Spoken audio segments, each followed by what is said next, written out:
the Listening Time Podcast. Hey everybody, this is Connor and you're listening to episode 123 of the Listening Time Podcast. I hope you're all doing great. At the time of recording this, it's the very end of summer here in the Northern Hemisphere. And so autumn is just around the corner.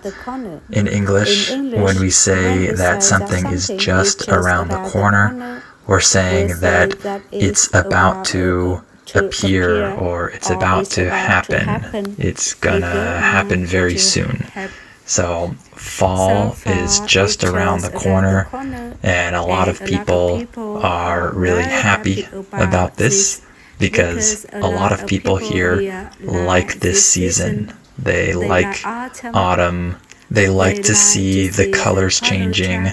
They like the seasonal food. There are a lot of different types of food that people start to eat during autumn that they don't eat during the spring or summer. And so a lot of people like this season. One fun thing about this season is that there are a lot of activities for children. For example, pumpkin patches, these places where they sell pumpkins, but they also have a lot of activities for kids. And me and my family, we're planning on going to a couple pumpkin patches this season, and I think that I'll do an episode on pumpkin patches, so you'll get to hear about that, hopefully. And I was thinking about this topic of fun activities for children because I was thinking about pumpkin patches and about different things like that. And I decided that I wanted to do an episode about some of my favorite activities that I did when I was a kid. So my childhood activities, specifically things that I did outdoors, things that I did outside. I thought it would be fun to look back and remember my childhood and some of my favorite things that I did outside. So I hope that this will be an interesting episode for you today. And before we start, I want to remind you that my new podcast is available now, US Conversations, where I talk to different English teachers from around the US. And we talk about many things and have natural conversations at normal speed. And you have the transcript available with the definitions of key words and phrases that we use. So make sure to sign up for that if you're interested. The link is in the episode description below this episode. That's patreon.com/.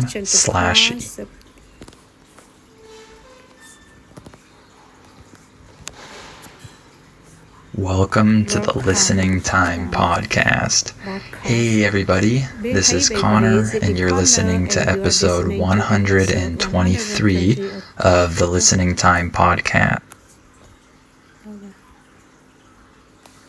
To help you understand native speakers when they speak.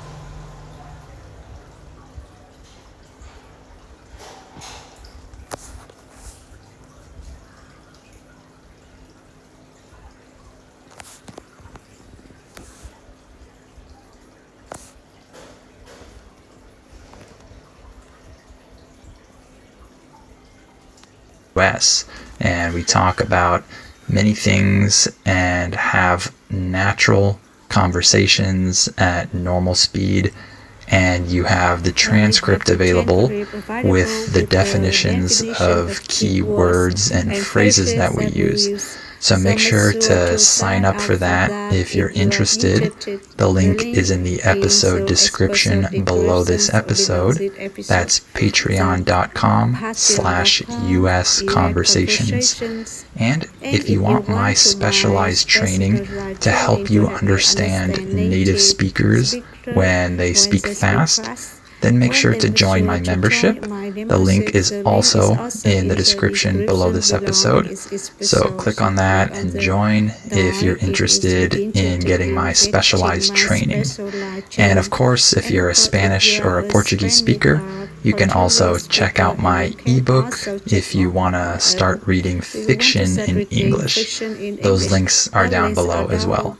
And if you like this podcast, please share it with anyone else you know who's learning English, and please give it a 5-star rating and write a review. Alright, let's get started. Are your ears ready? You know what time it is. It's listening time.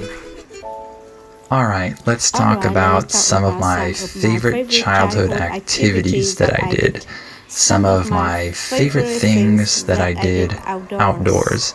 Because I did some things indoors as well. I had some fun activities that I did inside. But I want to focus on the outdoor activities today. So the first one that I want to talk about is building a tree house. So you've probably seen this in movies or TV shows before, where the kids build some type of house in their backyard, maybe in a big tree. And this is something that is a pretty classic tradition here in the US. People like tree houses. This is a fun thing for kids. However, I built a tree house that was a little bit different from what you're probably imagining. We didn't build a house that was a closed box like you see in the movies usually. We built a tree house where we just had these different platforms on different branches of the tree. A platform is just a flat space, and in this case, a space where you can stand on.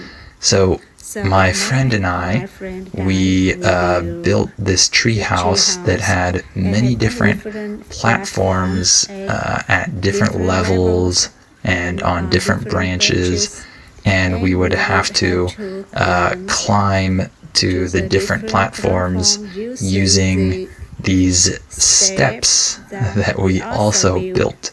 We used wood and nailed the wood into the tree to build steps that we could step on. By the way, when we say that you nail something, we're saying that you use a nail, this sharp little tool, and you use that and you hit it into the object. You nail it. So we nailed these wooden steps into the tree trunk so that we could climb the tree to get to the different platforms. I know that this might be a little difficult to visualize, but that's probably the best way that I can describe it. And building this tree house was really fun. I think we had more fun building the tree house than we did playing in the tree house. So it was really fun to construct this, and we were pretty young when we built this. I think I was like 10 years old maybe. So we were young. It was probably a little dangerous, but we did it anyway. And this was the first time that I really used a hammer and nails on my own. So I learned how to hammer things when I built this treehouse. And it was a great place to play and to use our imagination to create games and things like that in this treehouse. And in general, I always really liked climbing trees as a kid. That was always something that I enjoyed, and so this was a perfect project for me because I got the chance to climb this tree and also build something, use my imagination, play, etc. So that was one of my favorite activities as a kid. Another childhood activity that I wanted to mention is that I actually collected bugs for a time. The word bug just means insect, right? So I actually collected bugs during a brief time in my life. Now, when I look back on this, it seems kind of gross to me. The word gross just means disgusting. So it seems kind of gross when I think back to all the bugs that I collected. I remember that in particular, I collected caterpillars. You know, these things that turn into butterflies, right? So I collected caterpillars, and I remember putting them in a container, and I tried to create a good environment for them in this container. I put leaves and sticks and things like that inside, and I fed them fruit. I remember feeding them cantaloupe, actually. If you don't know what a cantaloupe is, this is that type of melon that's orange on the inside. That's cantaloupe. So I remember feeding them cantaloupe and cleaning the container, and I don't know why I was so interested in them, but for some reason I like to collect them and watch them interact with each other in this container. And I also remember collecting some beetles. I remember doing that. I don't remember all of the other specific bugs that I collected, but I just remember that I liked to watch them interact with each other. I would combine some different bugs together and watch what they did to see if they would get along or if they would fight or whatever. By the way, the phrasal verb get along means that you are in harmony with another person or another animal. So it means that you don't fight with each other. You get along. So I think that I liked to experiment a little bit and see if these bugs would get along with each other. So that's another activity that I did as a kid. And another one was making paper airplanes. So I loved making paper airplanes as a kid, especially because I loved trying to find the different combinations of folds that would result in the best airplane. I don't know if you have much experience making paper airplanes, but of course it really matters how you fold the paper. So if you fold the paper in certain ways and you follow a certain design, you can make a pretty impressive airplane, actually. Some airplanes that we made actually stayed in the air for quite a while. And I remember that we had one design in particular that was the best one. So my neighbor and I found this perfect design that we would recreate time and time again, and create these airplanes and try to make them fly as high and as long as possible. And so it was a very intricate design. The word intricate means that something is very detailed. And so this was an intricate design. I still remember how to make this paper airplane even now as an adult. That's how many times I made it. I made it so many times that I still have that muscle memory. I still remember exactly how to make this airplane. So we found that perfect design, and we always try to improve it or find an even better design. So we found some other combinations of folds that worked pretty well, but we never ended up beating that one really good design that we found. But it was really fun to do that and to experiment with different types of designs. I really like that. I like experimenting with different options and trying to create different designs with things like that. That's something that I enjoy, and I really enjoyed it as a kid. So that was another good activity that I had. And another one was something that we called cardboarding. So we would slide down this big hill on pieces of cardboard.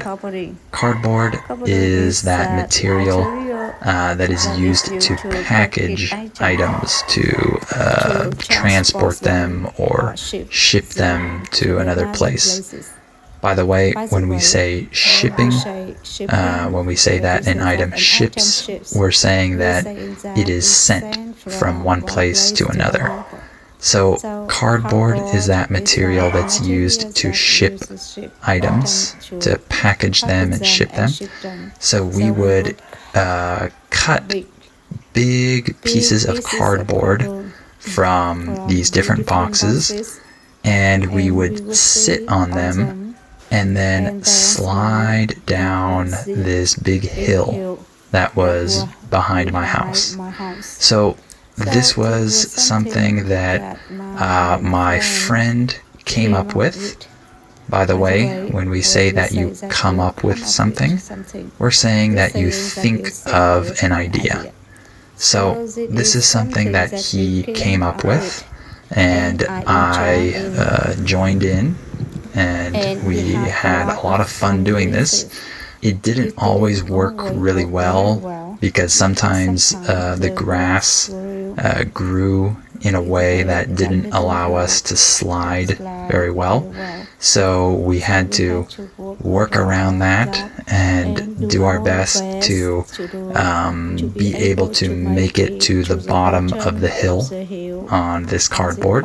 But it was actually a little bit dangerous because we weren't able to stop very well. You don't really have a brake system with this type of cardboard, obviously. So if we made it to the bottom of the hill on the cardboard, sometimes we wouldn't be able to stop well, and we would kind of fall off of it, and maybe it would hurt a little bit, or we might run into something and we would crash, right? So it was a little bit dangerous, and I think there were a few times when I got hurt, but nothing serious, just minor things. But that was an activity that was a fun one in the sense that we created it, and it wasn't something that other people really did. We didn't learn about it from anyone else. My friend just created it. He had this idea, and we just did it, and we were the only ones that we knew who did this type of activity. So that was pretty cool. It was born out of kids' imagination, right? It was just something that we decided to do because it sounded fun, and we had the material, and we made it work. We did it until we found the perfect way to do it, and then we had fun with it. I really like when kids come up with interesting games and activities like that. I think that's really cool. And speaking of that, the last activity that I want to talk about is playing make-believe. In English, when we say that you make believe or you play make believe, we're saying that you create situations and games from your imagination. Things that aren't real, but you imagine them, and then you play this game, or you do this activity. So I played make-believe a lot when I was around the age of 6 or 7, around that age. I remember playing with my old neighbor in my old house, my first house, and I remember inventing different games together where we would have to make believe. We had to pretend and imagine these different situations. By the way, in this context, the word pretend means that you imagine something that isn't real, but you act like it's real. Okay, so for example, if I pretend that I'm a superhero, this means that I'm acting and imagining that I'm a superhero, even though it's not real, right? So I remember pretending and coming up with all of these different scenarios with my neighbor, and we just went through these whole storylines and pretended that we were different characters doing different things, and it was tons of fun. I remember that our favorite thing to pretend was that we were on a big boat. We called it the boat game. And we pretended that we were these sailors on this big boat, and we were navigating the open seas, and we encountered all of these different complications and problems. I don't know where we got that idea from. I have no idea how we started that, but I just remember that we loved playing this boat game and using our imagination. So I really like that type of activity, that make-believe type of activity, because I think it's really good for kids. It helps kids use their imagination and not just rely on being given the stimulation from a screen or from something else. Kids have to think of things on their own and create things from nothing. I really like that, and I think it's also beneficial in the sense that it helps kids become more social, right? You have to work with your friends, and you have to agree with each other and get along with each other while you're imagining these situations and playing in this context. And I think it also helps kids become a little more independent, and it helps them begin to play on their own and not just need their parents to play with them, for example. So I think that there are a lot of good benefits for kids to play make-believe. I really like that. And I'm interested to see when my son we'll start to play make-believe and create scenarios like that that are imaginary. I'm looking forward to that stage in his life. I think that will be fun. Alright, why don't I stop there? I hope this episode was interesting for you. Remember that you can sign up for my new podcast, US Conversations. It's an exclusive podcast, so you need to sign up, and you'll get one new conversation every month where I talk to a different person from a different part of the United States, and you have the transcript available with the definitions of keywords and phrases that we use. So the link is in the description below this episode. That's patreon.com/US Conversations. And